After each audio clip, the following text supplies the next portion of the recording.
The fist connects before anyone sees it coming. 1 second the alley behind Meridian Street is empty. Just rain hitting wet concrete, neon light bleeding red across the puddles, the distant hum of a city that never fully sleeps. The next second, a man in a $5,000 suit is on his knees, hands braced against the ground, blood threading down from his lip in a thin, dark line. 3 men stand over him. They are not small. They are not scared. They move the way people move when they have done something like this before. Loose shoulders, steady breathing, no rush. One of them rolls his neck. Another cracks his knuckles. The third plants his boot against the fallen man's ribs and shoves him sideways like he is moving furniture. Nathan Lancel hits the alley wall. He does not cry out. He does not beg. His jaw locks. His blue eyes go flat. And even on the ground, with blood on his shirt, he looks like a man who has never once in his life accepted that something could beat him. That stillness, that refusal, seems to make the men angrier. The tallest one leans down close, says something low, something that does not carry to the mouth of the alley where a figure has just stopped walking. Hi viewers, if you were Teo right now, standing at the edge of that alley in the rain, watching 3 men standing over someone who cannot fight back, what would you do? Would you run, call for help, or walk straight in? Drop your answer in the comments right now, because what Teo does next is going to shock you. Teo Abrams does not run. He stands at the alley entrance with a paper bag of leftover pastries pressed against his chest, rain soaking through his jacket, and he watches. His dark eyes move across the scene fast. 3 bodies, 1 down, no weapons visible, the nearest exit blocked by the tallest man's frame. His chest rises once, his jaw shifts, and something in his face goes very, very quiet. That quiet is not peace. Anyone who knew Teo, really knew him, would recognize it immediately. It is the quiet of a person who has learned that noise does not save you, that words do not stop fists, that the only thing that has ever protected him in this life is knowing exactly when to move and exactly how. He sets the paper bag down against the wall, gently, like he plans to come back for it. The rain comes down harder. The neon signs above the alley flicker, red, then dark, then red again. Nathan is trying to push himself upright, and the man closest to him drives a knee into his back and puts him flat against the wet concrete. Nathan's cheek hits the ground. His fingers curl. He still does not make a sound. Teo takes 1 step into the alley, then another. The men do not notice him yet. They are focused, locked in. The tallest one is talking again, his voice low and rhythmic, like he is explaining something important to a person who no longer has the option to disagree. Nathan's breathing is audible now, controlled but shallow. He is managing pain. He has been doing it for at least a few minutes already.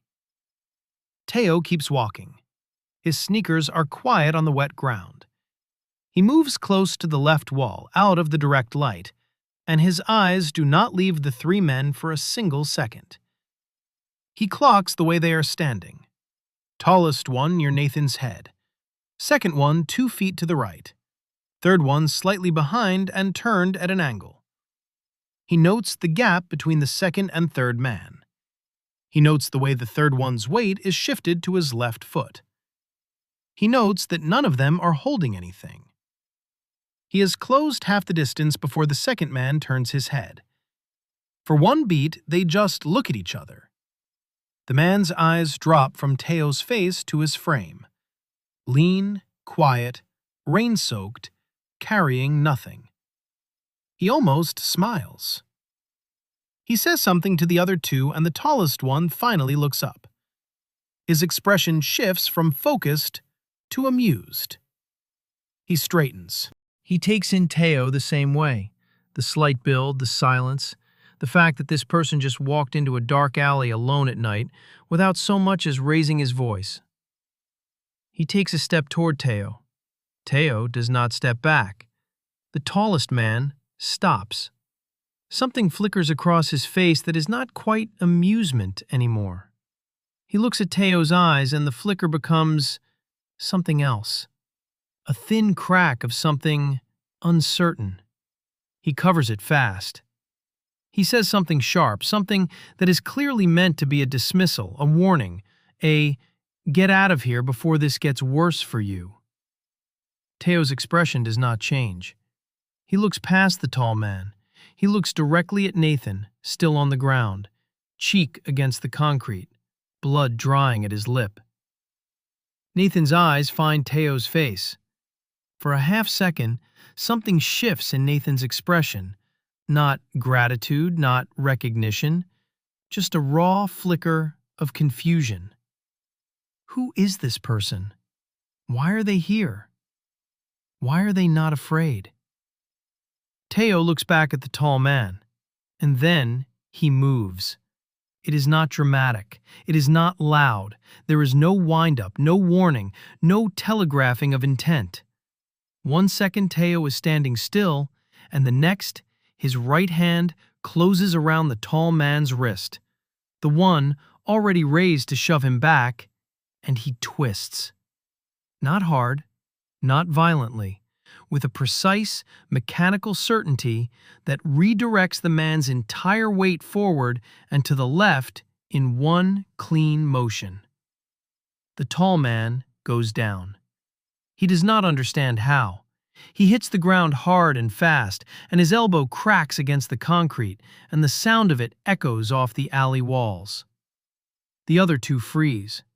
3 full seconds of absolute stillness. Rain. Neon. The sound of the tall man hissing through his teeth as he tries to figure out what just happened to him. Teo stands over him and looks at the other two. He does not point. He does not gesture. He simply looks at them with those dark, quiet eyes, his chest barely moving, rain running down his face, and he waits. The second man takes a step forward. Teo shifts his weight, just slightly, just enough. The second man stops. There was a long moment where the alley holds its breath. The second and third man exchange a look. The tall man on the ground is pushing himself up slowly, one arm not fully cooperating, his expression cycling through pain and fury and something approaching a calculation. He looks at Teo. He looks at the 2 men behind him. He looks at Nathan, still on the ground. He makes a decision. He says one word, short, clipped, final. And the 3 of them pull back, not fast, not with any dignity fully lost. They move to the far end of the alley, with the careful, controlled pace of men who want it to look like a choice. The tall one does not look back. The second one does, once, briefly. And then, they are around the corner and gone. Silence. Just the rain and the neon, and Teo, still standing in the middle of the alley, breathing. He turns to Nathan. Nathan Lancel is pushing himself upright for the 3rd time, and this time, nothing stops him. He gets one knee up, then both feet under him. Then, he is standing, barely, one hand braced on the wall, suit ruined, blood on his collar, jaw tight with the effort of making it look effortless. He is tall. Even wrecked like this, he is tall. His dark hair is soaked through, and his blue eyes, sharp and cold and utterly unwilling to register weakness, find Teo's face immediately. He stares. Teo stares back. There is something happening in that silence that neither of them could name out loud. A pull, low and wordless, the kind that lives in the body before the mind has any say in it. Nathan's nostrils flare slightly. His expression does not soften exactly, but something behind his eyes shifts. Something moves and then goes still, the way a door opens 1 inch and then stops. He opens his mouth, closes it, opens it again. "Who are you?" His voice comes out rough, controlled, but rough. It is the voice of a man who is used to getting answers. Teo does not answer, not because he is being difficult, not because he is afraid. He looks at Nathan with those steady, dark eyes, and he simply does not speak. And for the first time in what is probably years, Nathan Lancel is standing in front of a person who is not going to give him what he asked for. Nathan's brow pulls together. He straightens fully now, hand leaving the wall, pulling himself together with visible effort. He looks Teo up and down, really looks, the way you look at something that does not fit the category you have already placed it in. He takes in the slight frame and the wet jacket and the total absence of fear on this person's face, and something about it snags on him, catches, will not let go. "You just," he stops, starts again. "Those men were," he stops again. Teo holds his gaze, patient, still. The rain is beginning to ease off, just slightly, and the neon above them hums back to steady red, painting the left side of Teo's face in color. And Nathan looks at him, really looks, and for one unguarded second, something crosses his face that is not confusion, and is not pain, and is not the cold executive composure he wears like armor. It is recognition. Not memory, not yet. Something older than memory. Something that lives beneath the surface of thought, in the part of a person that knows things before the rest of them catches up. He blinks. The look vanishes. His jaw resets. "You should go," he says. "It's not safe out here." He says it like he is doing Teo a favor, like the last 60 seconds did not just happen. Like he was not just pulled off a wet alley floor by this silent, rain-soaked stranger who looks at him like they share something Nathan cannot place. Teo picks up the paper bag from against the wall where he left it. He turns toward the mouth of the alley. He takes 3 steps, and then he stops.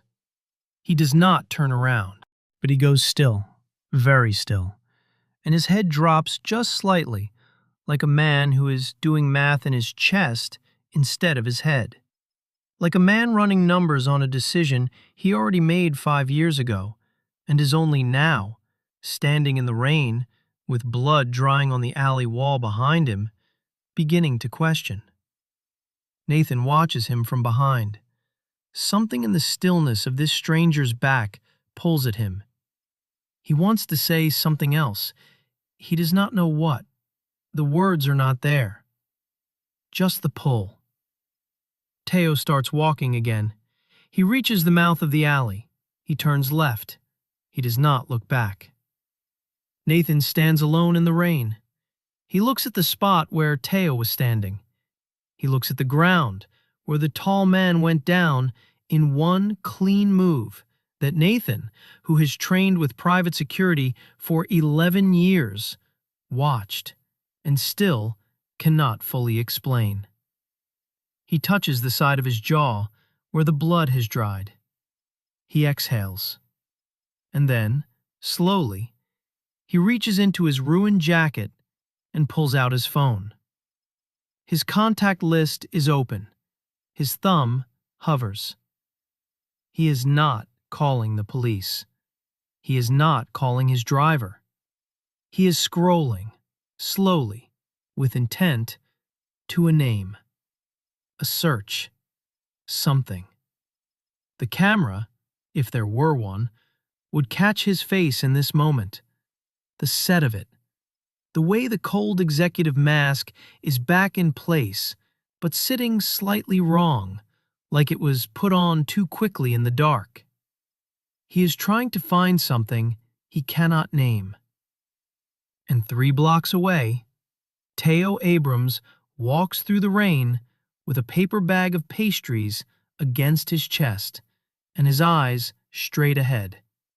And he does not cry, and he does not shake, and he does not slow down. But his left hand, the one not holding the bag, curls into a fist at his side. And it stays that way the entire walk home. The morning after a man nearly gets beaten to death in an alley, the city acts like nothing happened. The bakery on Carver Street opens at 6. The sign above the door reads Abrams, and the A is slightly crooked because Sam knocked it with a soccer ball 2 summers ago and Teo never quite got it level again. The windows fog up from the inside by 6:15. The smell of brown butter and cinnamon rolls out onto the sidewalk like something alive. By 6:40, the line is already 4 people deep. Teo moves behind the counter with the precision of someone who has done this so many times that his body does not need to consult his mind. Box folded, pastry placed, bag sealed, card reader extended. He reads lips. He watches hands. When someone points at the case instead of saying what they want, he does not miss a beat. He just reaches for it. He has been running this bakery for 3 years.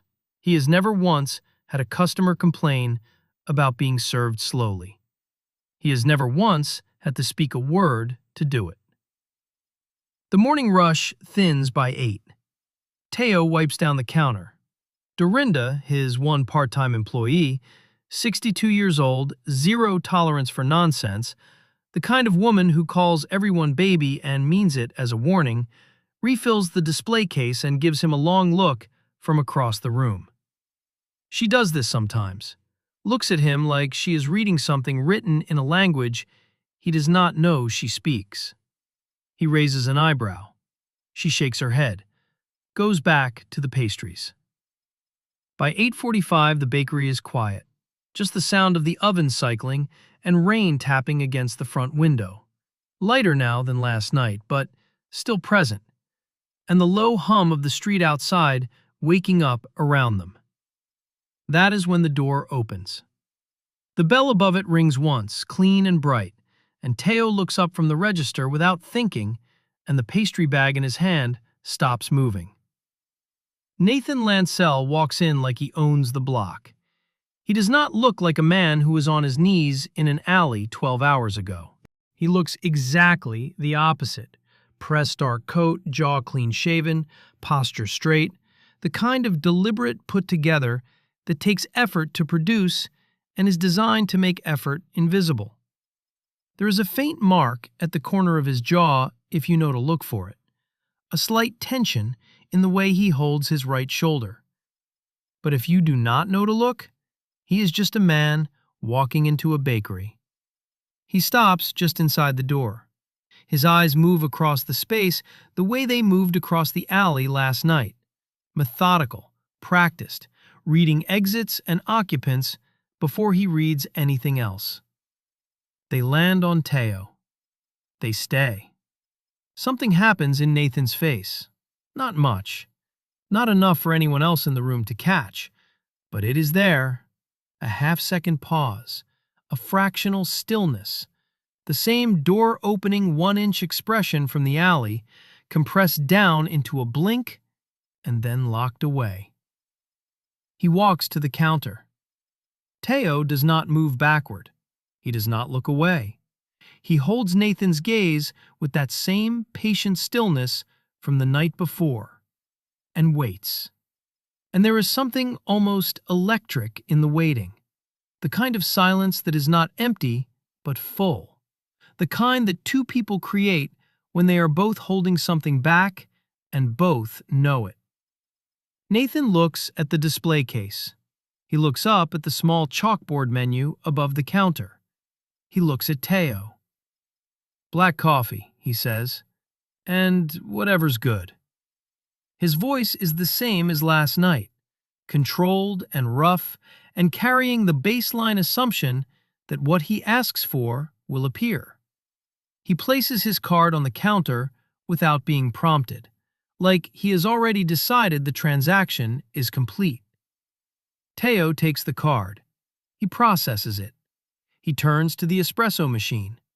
His back is to Nathan now, and he can feel the man's eyes between his shoulder blades like pressure. Not aggressive, not threatening, just present. Steady. The way a person watches something they are trying to solve. Dorinda appears from the back with a tray of fresh almond croissants. She clocks Nathan in one glance, sets the tray down, and then looks at Teo's back with an expression that asks a full paragraph of questions without making a sound. Teo does not turn around. He finishes the coffee. He plates a croissant. He turns back to the counter and sets both down in front of Nathan with the same efficient, unhurried movement he uses for every customer. Nathan looks at the croissant, then at Teo. "You live around here?" he asks. It is not a casual question. It is dressed like one, but underneath the dressing it is something else. A search. A reach. The question of a man who woke up this morning with a face in his mind that he could not explain, and followed it here without fully admitting to himself that is what he was doing. Teo taps his own throat once, lightly. A simple gesture. A clear one. Nathan's eyes follow the tap. Something shifts in them. Not pity, not the uncomfortable softening that Teo has learned to read from a mile away. Just understanding. Recalibration. He processes it and moves on, without a single wasted second of awkward silence. And that ease, does something unexpected to the space behind Teo's ribs. "You were there last night," Nathan says. "In the alley." Not a question, a statement laid out on the counter between them like a card turned face up. Teo holds his gaze. He does not confirm it. He does not deny it. He simply looks at Nathan with those dark, steady eyes and says nothing, which is its own kind of answer. Nathan picks up the coffee. He takes a slow sip. He sets it down, and he looks at Teo with that sharp, cold, utterly focused attention, the kind that made him a billionaire, the kind that has never once in his career allowed something to remain unresolved. And he says, quietly and with total precision, "I'm going to figure out who you are." It should sound like a threat. It does not. It sounds like a promise made to himself, said out loud by accident, and Nathan seems to know it because something tightens in his jaw the moment the words are out. Teo does not react. He turns to the next customer in line. Nathan watches him for 3 more seconds. Then he picks up his croissant, slides off the stool, and walks toward the door. At the threshold he stops, just for a moment, coat half turned, the light from outside cutting across his profile, and he looks back. Teo does not look up. Nathan leaves. The bell rings once behind him. Dorinda is at Teo's shoulder before the sound dies. She does not say anything for a moment. She just stands there, close and warm and watchful, the way she does when she is deciding how much she is going to let pass without comment. "Who was that?" she asks. Teo shakes his head. She looks at the door, then at Teo, then at the door again. "He's coming back," she says. It is not a question either. Teo picks up the next order. His hands are steady. His face is calm. And somewhere in the space behind his eyes, in the part of him that spent all of last night staring at the ceiling and running numbers on a decision he made 5 years ago and cannot unmake, something very quiet and very certain says, yes, he is. And that is the problem. Sam and Willow are already fighting when Teo gets home. He hears them before he opens the door.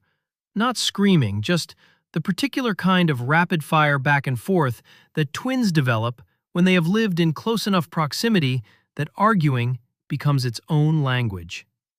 He pushes into the apartment, and both of them turn to him instantly, each with a version of the same expression, completely certain they are right. They are 4 years old. They are wearing mismatched socks.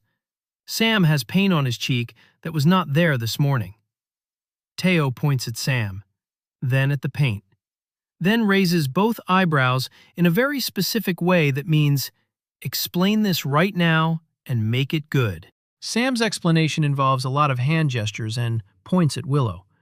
Willow's rebuttal is immediate and devastatingly coherent for someone who is 48 inches tall.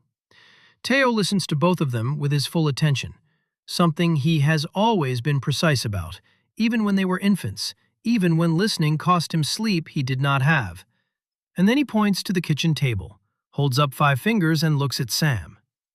Sam goes to the sink without being told twice. Willow follows him, satisfied in that total uncomplicated way that children are satisfied when justice has been served. She climbs onto her chair and picks up the crayon she left on the table and goes back to whatever she was drawing before the conflict began.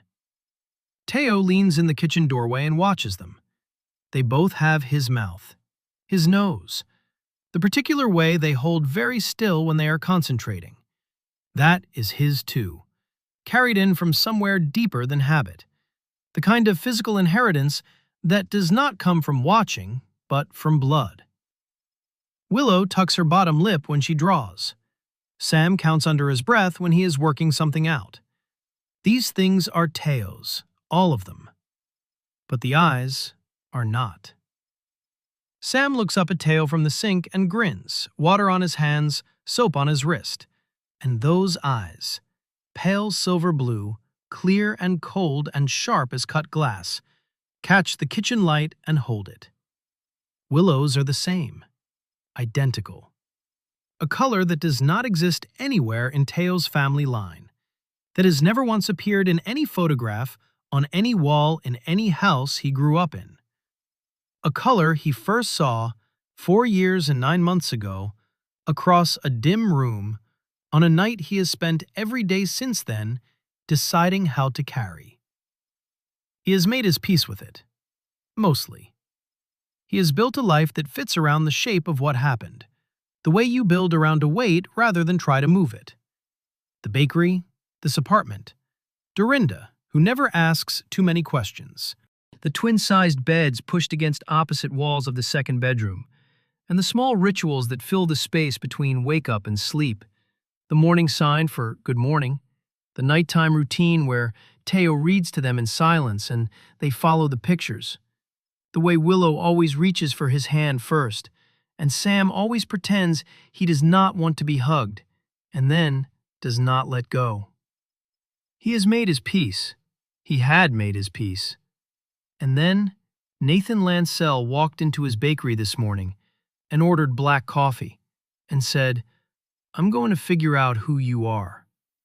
And now, Teo is standing in his kitchen doorway, watching his children's impossible silver eyes catch the light, and the piece he built so carefully feels like it is made of paper. He crosses to the refrigerator. He starts on dinner. His hands move through the familiar steps. Oil in the pan, onion diced, the low, reliable heat of the stove. And he lets the movement settle him the way it always does. This kitchen, these sounds, the particular squabble resuming between the twins about whose crayon is whose. This is what is real. This is what he chose. He chose it every day for 4.5 years. In every city office he filed paperwork in alone. Every hospital waiting room he sat in alone. Every night he got up for a feeding and looked at these 2 small faces in the dark and understood with total clarity that he would take on anything, to keep them safe and unbothered and whole. The pan sizzles. Willow wanders over and leans against his leg, still holding her crayon. He puts his hand briefly on top of her head. She goes still under it, comfortable and certain, the way children are certain of the things they have never once had reason to question. He does not let himself think about what Nathan's face looked like in the bakery doorway. That half-second pause, the recalibration, the careful, focused look of a man who has landed on a question he has not yet formed into words. He does not let himself think about it. But the onion blurs slightly in his vision, and he blinks once and gets it back. After dinner, after the twins are bathed and the bedtime routine is done, and both small bodies have gone finally still in the dark, Teo sits at the kitchen table with his phone face down in front of him and a cup of tea gone cold at his elbow. He picks up the phone. He opens a search engine. He types the name, Nathan Lancel, and the results load in under a second. He does not need them. He knows them. But he looks anyway, the way you press a bruise to remind yourself it is still there. CEO, 34. Lancel Group, multi-industry. Born and raised in Chicago. Valued at $4.3 billion. Never married. No children listed. No children listed. Teo sets the phone down. He looks at the wall. In the bedroom, one of the twins shifts in their sleep. A small sound, a small movement, and then goes quiet again. Teo picks up his tea, puts it down, stares at the far wall for a long time. And then his phone lights up with a notification he does not recognize. A business account, a local check-in service, one of those automated neighborhood alerts. And the notification reads, Lancel Group Regional Office confirmed, Meridian District, opening Monday, 2 blocks from Carver Street. Teo reads it twice. His face does not move. His hands do not shake. He sets the phone face down again with the same controlled, deliberate motion he uses for everything. But the tea is cold, and he does not get up to make more. And he sits at that table in the quiet of his apartment with the sound of his children breathing down the hall. And he stays there for a very long time. It happens fast. The alley behind the Meridian District shops is narrow and poorly lit. Exactly the kind of place a man in a $4,000 coat should not be cutting through alone at 10 at night. But Nathan Lancel has never once adjusted his route for risk assessment, and is not starting now. He is on the phone. His voice is clipped, impatient, moving through a conversation that is clearly costing him more patience than he has left.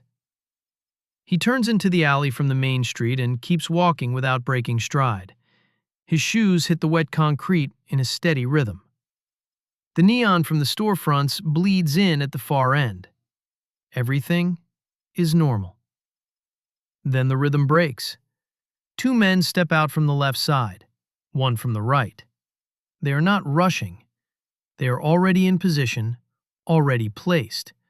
The way people are placed when they have been waiting. The biggest one is in front. He is built like a freight door. He wears a dark hoodie, and his hands are already loose at his sides, and his eyes are not uncertain about a single thing happening right now. Nathan stops. He does not look afraid. He looks at the 3 of them with that flat, cold, executive read, and takes in what he is dealing with in under 2 seconds. His jaw sets. He says one word into the phone, short, clipped, and ends the call. He slips the phone into his inside pocket. Whatever this is, he says, walk away. The freight door man moves first. The first hit catches Nathan across the jaw, and it is not a testing blow. It is an ending blow, thrown with the full intent of finishing what it starts. But Nathan does not go down. He staggers, absorbs it, and fires back hard and fast, and the second man takes a solid shot to the shoulder before the third one gets behind him. 3-on-1 is math, not fighting. It takes 40 seconds. By the end of those 40 seconds, Nathan is on the ground, one knee up, trying to get purchase on the slick concrete.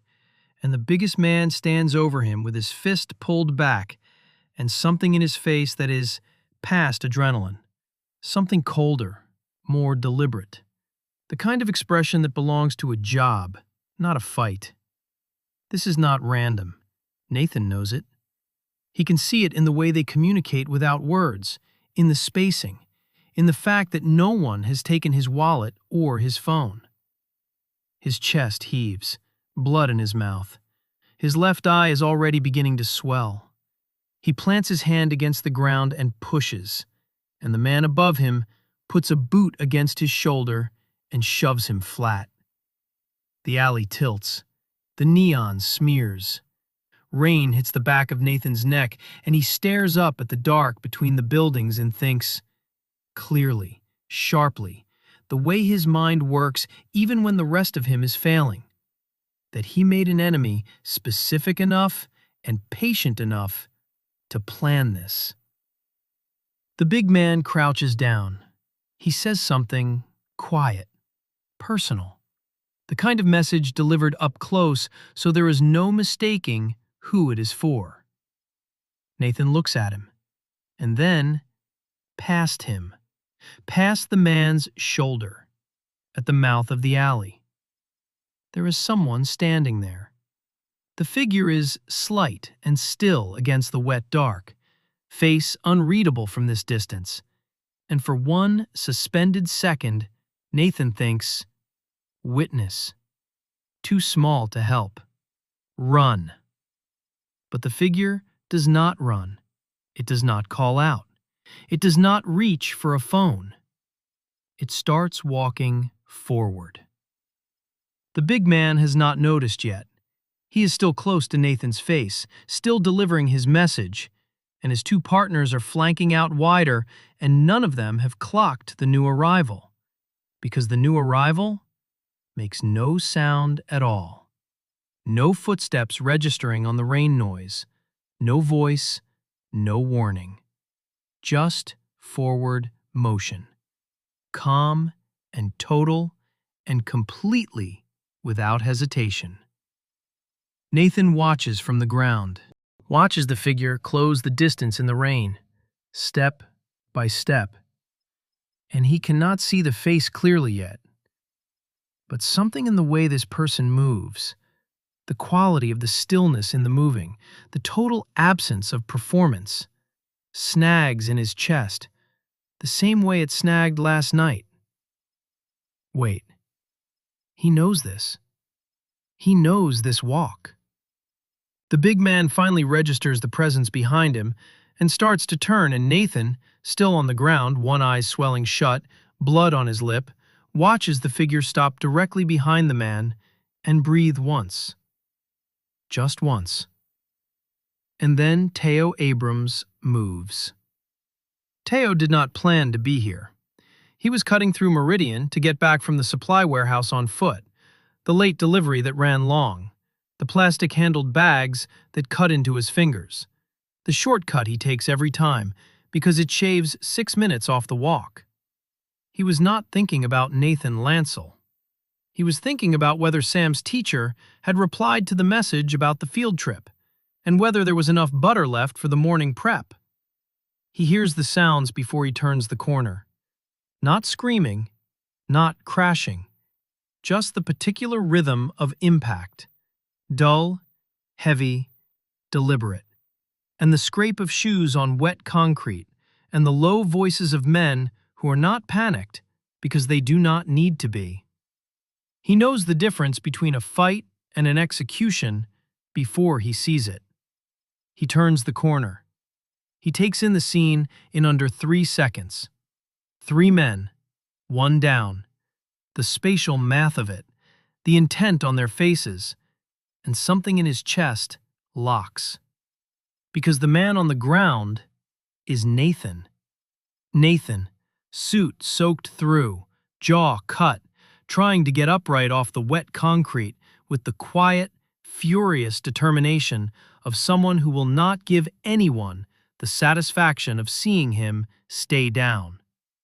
and there is a boot on his shoulder, pressing him flat, and there is a man crouching over him, saying something that is not a question. And the other two are spread wide, and none of them are leaving. Teo's bags hit the ground. He does not make the choice consciously, or if he does, it happens so deep and so fast that by the time his mind catches up, his body is already moving, and the bags are already on the ground, and his hands are already free.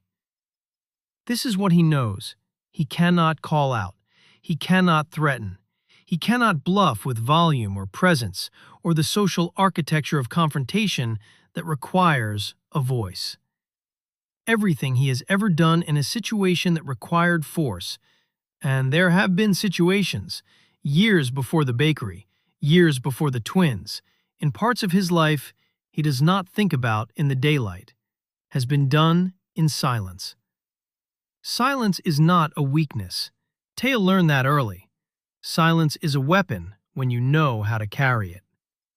He closes the distance before the big man finishes turning. The move he uses is not complicated. It does not need to be complicated.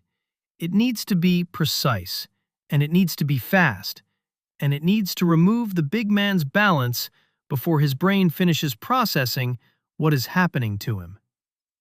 Teo's hand catches the man's wrist, the one already moving toward him, and he steps in rather than back, which is the part people never expect, the part that breaks the calculation, and he uses the man's own forward momentum to send him sideways and down with a single redirected motion that costs Teo almost nothing. The big man hits the ground hard. He hits it confused, which is worse than hitting it hurt. Teo straightens. He looks at the other two.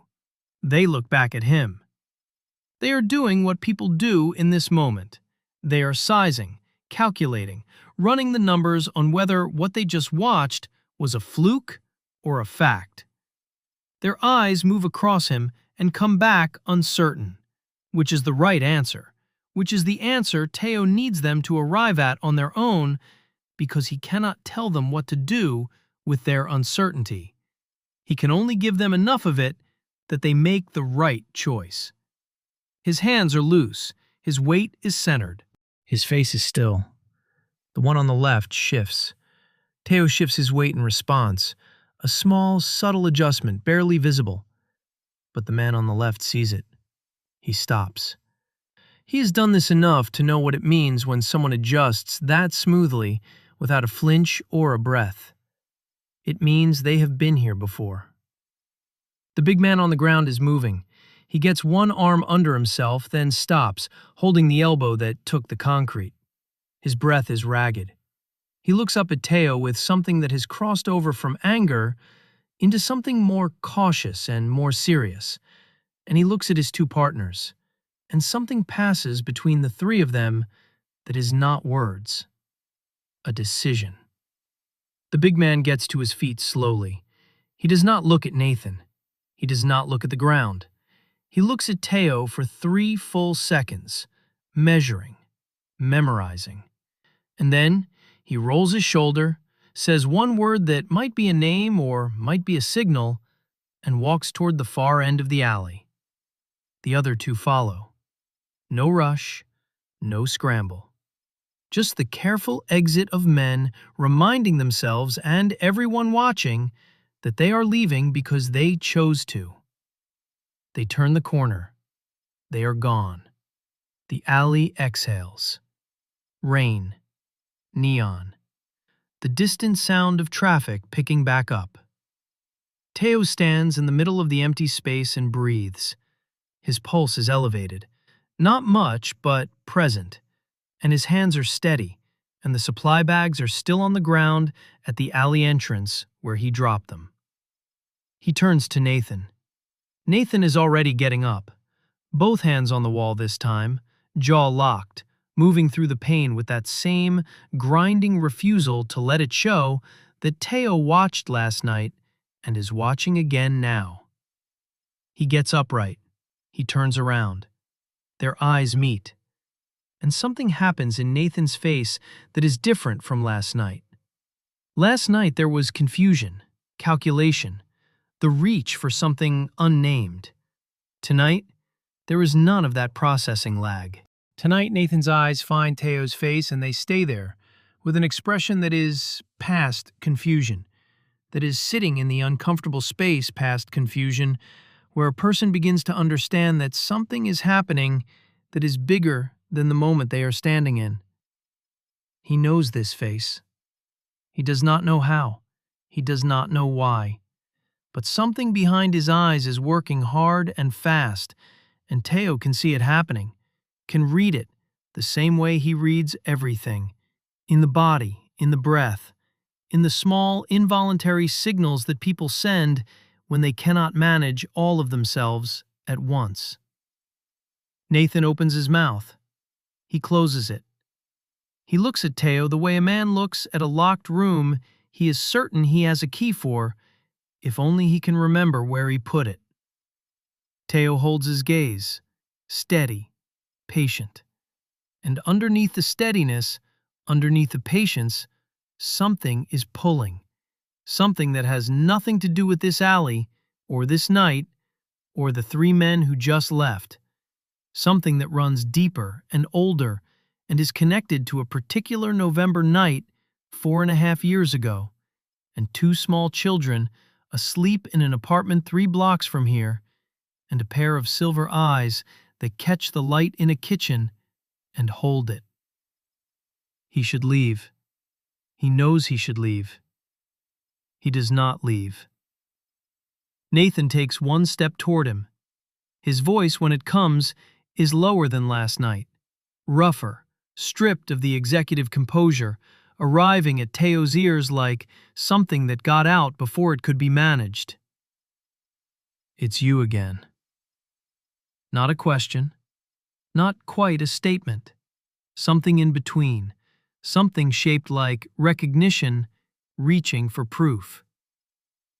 Teo does not move, does not speak, does not give Nathan anything except the full, steady, unblinking weight of his attention.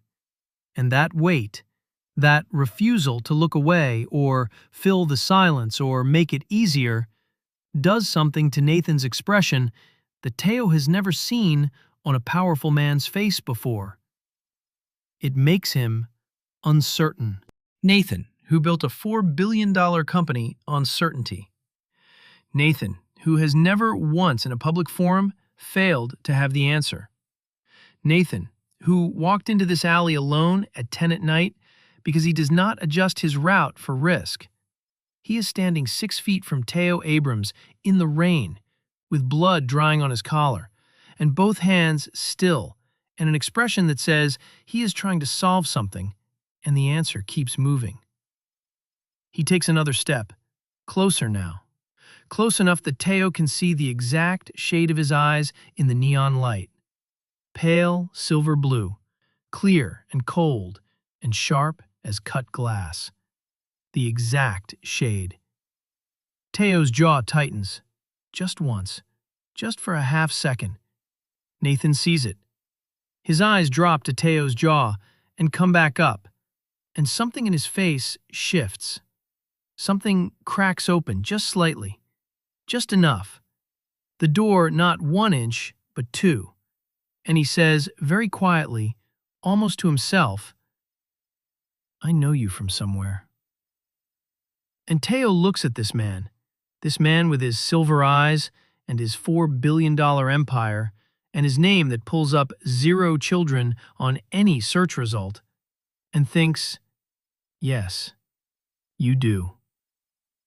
He picks up his bags. He walks to the alley entrance. He stops. Same as last night. Same spot, same stillness. And this time, he does turn. Just slightly. Just enough to look back over his shoulder. Just enough to let Nathan see his face one more time in the neon light. And what Nathan sees there, if he is reading it right, if the door is open enough, is not a stranger. It is a question. The most important question Nathan Lancel has never known to ask. And then Teo walks into the rain, and the alley empties, and Nathan stands alone, with the question, and no idea yet what it is. But he will. Nathan's hand shoots out and catches Teo's arm before he clears the alley entrance. Not rough, not aggressive, just present. Fingers closing around Teo's forearm with the quiet certainty of a man who has made a decision and is not walking it back. The contact lasts 2 seconds before Nathan seems to register what he has done and releases it. But 2 seconds is enough. 2 seconds of warmth through wet jacket fabric. 2 seconds of proximity. 2 seconds of Nathan's silver blue eyes finding Teo's face in the neon dark and refusing to let it go. "Don't," Nathan says. Just that. One word, low and stripped of its usual command, arriving more like a request than he probably intended. Teo turns fully. He faces Nathan in the rain and waits. Nathan looks at him. He is close enough now that Teo can see the details, the cut along his jaw, the swelling beginning under his left eye, the way his breathing is controlled and even despite everything his body has been through tonight. He is holding himself together with the particular lockdown discipline of a man who was trained early that pain is information, not permission to stop. He looks at Teo like Teo is the most confusing information he has received in years. "You don't have to say anything," Nathan says. I'm not asking you to explain." He stops, recalibrates. Another stop. "I need you to stand here for one more second." It is the most uncertain Nathan Lancel has sounded since the moment he hit the ground. Teo stands still. Nathan exhales. His eyes move across Teo's face slowly, not searching now, not calculating, just looking, the way a person looks when they are trying to hold a memory still long enough to examine it. His jaw works once. His hand, the one that reached out, closes at his side. "I've seen you before," he says. "Not last night. Before that." Teo's chest does not move visibly, but something behind his eyes shifts. Nathan is watching for exactly that. He catches it. His focus sharpens. "Where do I know you from?" he asks. And the answer is there. Right there, 4.5 years and 3 blocks away, asleep in 2 small beds. And Teo looks at Nathan's face, at those silver blue eyes asking a question they do not yet know the full weight of. And he makes the same choice he has made every day since he was 20 years old, standing in a city office, filling out forms with no one beside him. Not yet. He shakes his head once, small, final. Nathan's expression does something complicated. Frustration, yes, but underneath it, something that is not frustration at all. Something that looks almost like grief. The way grief looks on a person who does not have a name for what they lost because they did not know they were losing it. He lets Teo go. Teo walks out of the alley. He does not look back this time. He keeps his eyes forward and his pace steady, and he counts his steps the way he counted them when the twins were newborns and the nights were very long, and counting was the only thing that kept one moment connected to the next. 1, 2, 3. Behind him, Nathan stands in the rain and watches him leave, and the question he cannot form into words yet sits in the center of his chest like something with weight. 4, 5, 6. 3 blocks. Teo counts all of them. He unlocks his apartment door. He sets the supply bags down. He stands in his dark kitchen for a long moment and presses both hands flat on the counter and breathes. Down the hall, one of the twins murmurs in sleep, a small, soft sound, completely safe. Teo closes his eyes. He stays like that, hands on the counter, eyes closed, the rain tapping the window, the apartment breathing around him. And something in him that has been held very tight for a very long time pulls, just slightly, at the seam. Not yet, but the seam is there. The Lancel Group office opens on Monday, and by Tuesday, Nathan is standing at the counter of Abrams Bakery at 8:15 in the morning like it is something he has always done. He does not announce himself. He does not make it a thing. He simply appears, dark coat, coffee order ready on his lips, eyes finding Teo immediately across the counter, and takes the same stool he sat on last week and puts his card down without being asked. Dorinda watches this from the pastry case with an expression that could strip paint. Teo makes the coffee. He plates the croissant. He does not ask why Nathan is here because he already knows. And Nathan does not offer an explanation because he already knows Teo already knows. They have arrived, without a single word of negotiation, at a strange and loaded understanding. Nathan is going to keep coming back, and Teo is going to keep serving him, and between them there is a question the size of a city that neither of them is saying out loud. This goes on for 4 days. By Friday, Nathan has learned 3 things about Teo Abrams. He learned them the way he learns everything, by watching, by removing variables, by paying attention to what a person does instead of what they say. He knows Teo reads lips with the precision of someone who has been doing it since childhood, not since an accident. He knows Teo watches the door every time it opens, not with anxiety but with the flat professional scan of someone who was trained somewhere to read a room before entering it. And he knows that twice this week, between the morning rush and the lunch prep, a woman named Dorinda has come out of the back and said something close to Teo's ear that made Teo's jaw tighten in the exact same way it tightened in the alley when Nathan stepped too close. Not fear. Something older than fear. Something protective. On Friday morning, Nathan puts his coffee down and says, "You have kids." Teo goes still. It is not the stillness of surprise. It is the stillness of a man who has been waiting for a specific knock on a specific door and is now deciding whether to open it. He looks at Nathan. Nathan holds his gaze. He is not smiling. He is not pressing. He is just present, with the full, unhurried weight of someone who is not going anywhere and is not pretending otherwise. "I'm not asking about them," Nathan says carefully. I noticed. The hours you keep. The way you watch the clock after 2, He pauses. Something crosses his face. The drawing on the back of the order pad. Teo's eyes drop to the pad on the counter. At some point this week, on a slow morning, one of the twins must have been in the bakery and gotten to the pad. There was a drawing in the corner, crayon, rendered in a child's urgent and joyful hand. 2 stick figures with enormous round heads and what might be wings or might be very enthusiastic arms. Teo looks at it for 1 second. Then he looks at Nathan. And Nathan is looking at the drawing too, with that focused, quiet expression. And something is happening in his face that is moving faster than his composure can manage.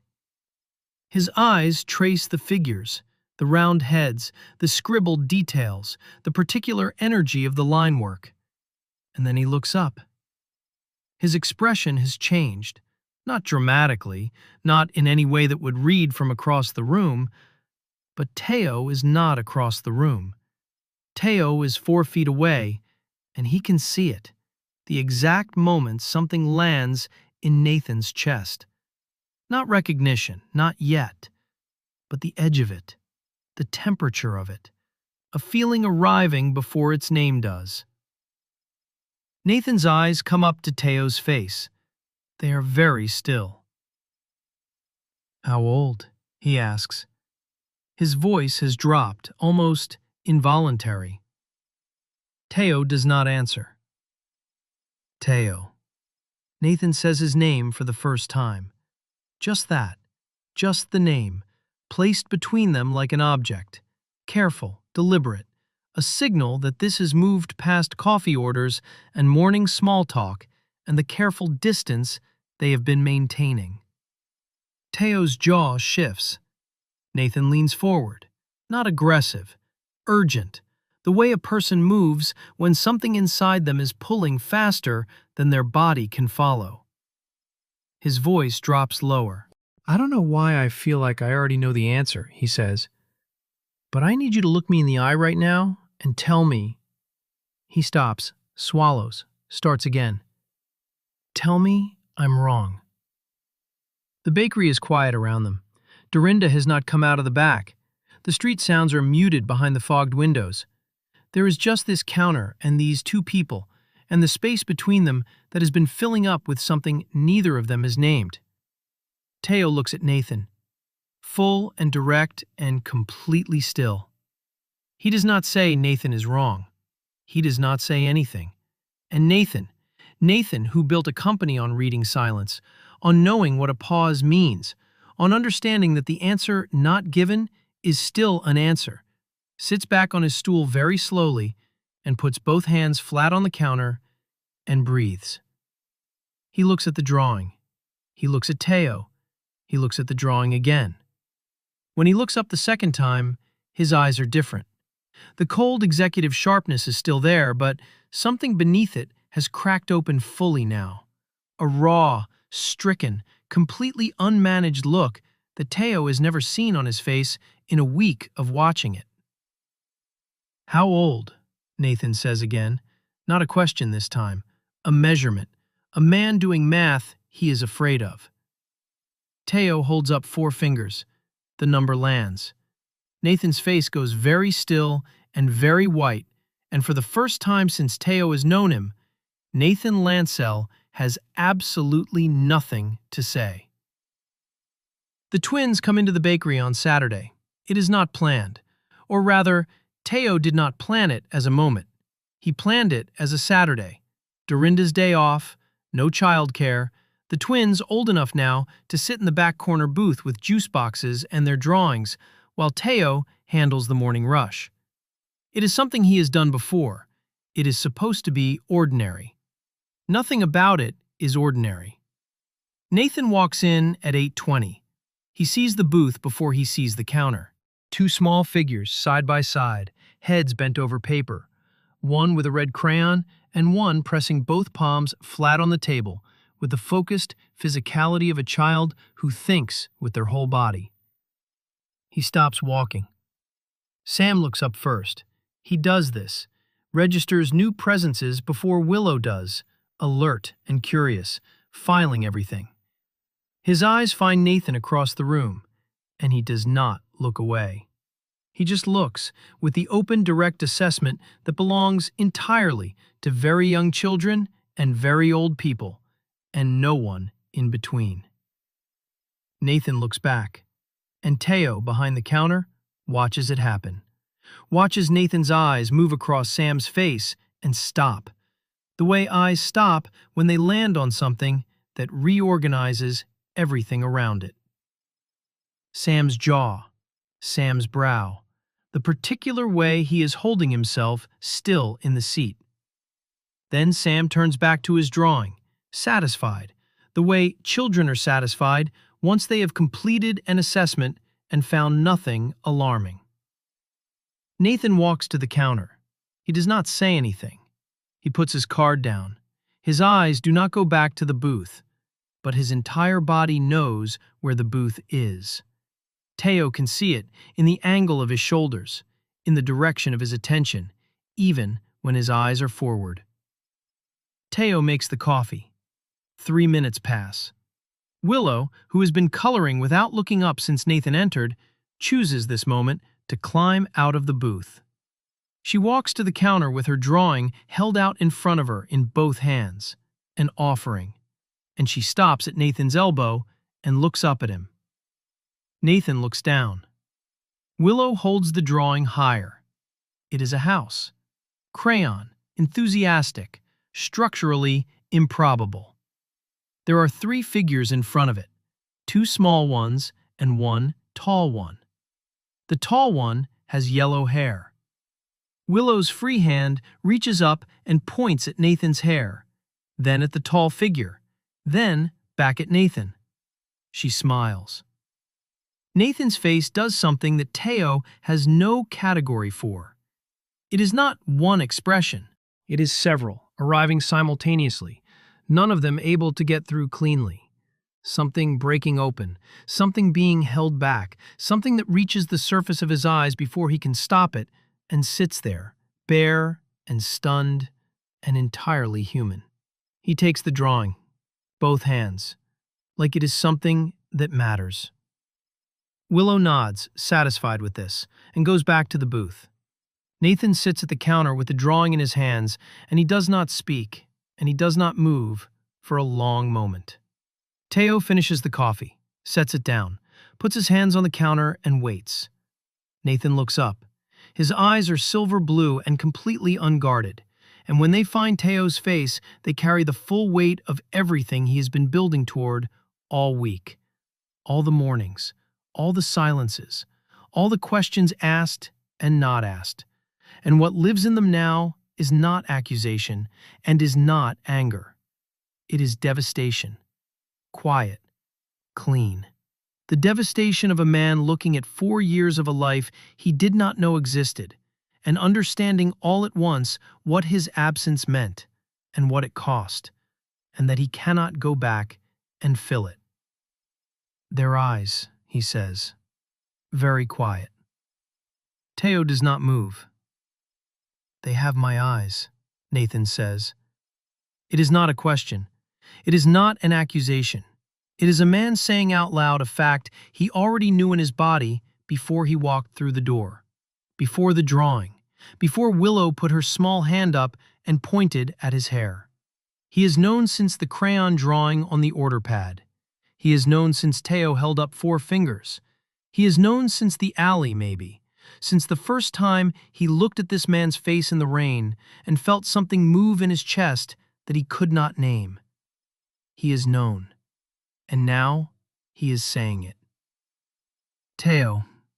His voice breaks on the name, just slightly, just once, and he steadies it. Why didn't you... He stops. I need to understand why you didn't... He stops again. Because the sentence has too many endings and none of them are the right one, and he knows it. Teo looks at him. He holds Nathan's gaze with the full, steady weight of a man who has carried something enormous for 4 years without putting it down once. And the look on his face is not apologetic and is not defiant. It is the look of a person who made the only choice available to them and has lived every day inside that choice and does not regret it and is not going to perform regret for someone else's comfort. Nathan reads it. All of it. He looks down at the drawing in his hands, the house, the 3 figures, the yellow-haired one that Willow saw in him before she knew a single thing about him. In the corner booth, Sam has stopped drawing.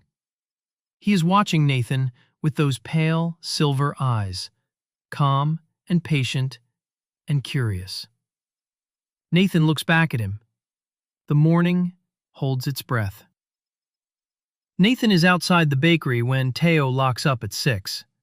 He is leaning against the wall with his coat open and his hands in his pockets and his eyes on the ground. And when Teo pushes through the door, Nathan straightens and looks at him, and there is none of the executive composure, none of the careful management. Just the man underneath it, worn open by a Saturday he was not prepared for. Teo stops. He shifts the strap of his bag on his shoulder. He waits. I need to say something, Nathan says, and I need you to let me say it before. I just need you to hear it. Teo nods once. Nathan breathes, runs a hand through his hair, looks at the street, then back. I know I don't have the right to be angry. I know that. He says it like someone who has been rehearsing it and still does not fully believe it.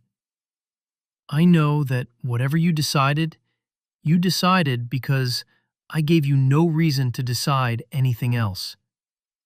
He pauses. I was 29. You were 20. One night. And I didn't follow up. I didn't check. His jaw tightens. I moved on. Like it was nothing. He says the last three words with a particular flatness that is harder than anger. The flatness of a verdict against himself. Teo watches him. I'm not asking you to forgive that, Nathan says. That's not what this is. I just need you to know that I know. What I did. What I didn't do. I know. The street is quiet around them, late afternoon light coming low and gold through the buildings. Somewhere down the block, a kid on a bicycle. Normal sounds. Normal world. This conversation happening in the middle of it like a stone dropped in still water. Teo reaches into his bag. He pulls out a small notebook, the one he uses when lip reading is not enough, when something needs to be precise. He uncaps the pen. He writes for a moment. He turns the notebook around. Nathan reads it. It says, "You're not the only one who was 20. I made my choice. They are loved. That matters more than your guilt." Nathan reads it twice. His throat moves. They are loved, he says quietly, like he is confirming it to himself. I could see that. This morning, the way... Yeah. He stops, looks at Teo directly. Can I be part of that? Going forward. He does not dress it up. No legal language, no framework. Just the plain question from someone who finally understands the size of what he is asking. Can I be in their lives? Teo takes the notebook back. He writes again. He turns it. That's not your choice to make alone. Or mine. It's theirs. When they're ready. If they're ready. Nathan reads it, nods slowly. He looks like a man being handed something he does not deserve and knows it. Okay, he says. Okay. He looks at Teo for a long moment. The evening light is on both of them, the gold of it making the ordinary street look briefly like something else. Thank you, Nathan says, for last night, for the alley, for... He stops, gestures, a small, insufficient motion toward everything. For all of it. Teo looks at him, and then, for the first time, the very first time in every interaction they have had, across alleys and counters and rain-soaked concrete, one corner of Teo's mouth moves. Not a full smile, just the beginning of one. Just enough. Nathan sees it. Something in his face settles. Not relief exactly, more like a door found after a long hallway. More like the first breath after something hard is over. He nods, tucks his hands back in his pockets. I'll see you Monday, he says. He walks down the street. Teo watches him go. He stands there for a moment in the evening light with his bag on his shoulder and the notebook in his hand, and the city moving around him. And he thinks about Sam's crayon drawing, and Willow holding her house picture up with both hands, and the yellow-haired figure she drew before she knew. He caps the pen, puts the notebook away, starts walking home. 6 weeks later, on a Sunday morning, Sam decides he wants to know who Nathan is. He does not ask it the way children ask things they are uncertain about. He asks it the way Sam asks everything, direct, matter-of-fact, in the middle of breakfast, with a piece of toast in his hand, and Willow listening from across the table like she already knew the question was coming. He looks at Teo and he signs, "Who is the man from the bakery?" Teo sets down his coffee cup. He looks at his son, then at his daughter, both of them watching him with those clear silver eyes, patient and present, and entirely unafraid of whatever the answer is. He signs back, "Someone who is going to be part of our life, if you want him to be." Sam thinks about this for exactly 4 seconds. Then he signs. Does he know how to draw? Teo almost smiles. He signs, "I don't know. Maybe you should ask him." Sam nods, satisfied, and goes back to his toast. Willow, across the table, looks at Teo for a moment longer. She is the one who sits with things. Always has been. She will think about this question for a week and come back to it at an unexpected moment with something precise and true and entirely her own. Teo knows this about her the way he knows everything about her, from the inside, from 4 years of paying attention to the specific and unrepeatable person she is becoming. She looks at him and signs, "Is he good?" Teo holds her gaze, and he thinks about Nathan outside the bakery with the notebook and the plain, simple question, and the way he said, "Okay, okay," like a man laying something down he had been carrying too long. He thinks about the drawing held in both hands.